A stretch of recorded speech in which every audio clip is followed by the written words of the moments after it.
ما ينفعش تكون بتدور على شغل وتروح تسأل حد زيك بيدور على شغل. 3 2 1 بسم الله الرحمن الرحيم.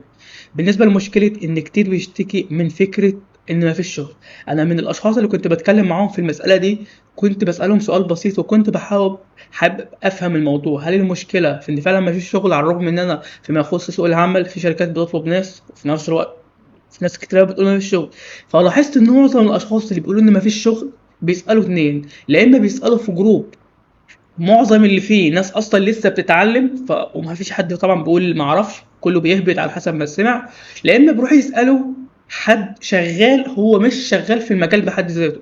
كمثال، ما اعرفش هو عايز يشتغل في السيلز فبيسال حد في الماركتنج، هو عايز يشتغل في السايبر سيكيورتي فبيسال حد في الويب اللي هو منين بيجيب بيودي من فين.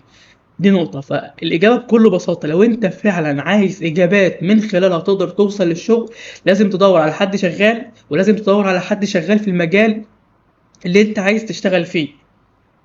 لو أنت عايز اللي هو فيل تايم، تسأل حد فيل تايم، بارت تايم، فريلانس.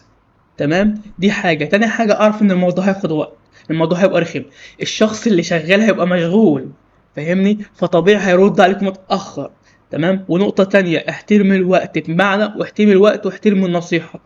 بمعنى وقت ما هو يديك حرفيا النصائح بتاعته هتلاقيها في الجون.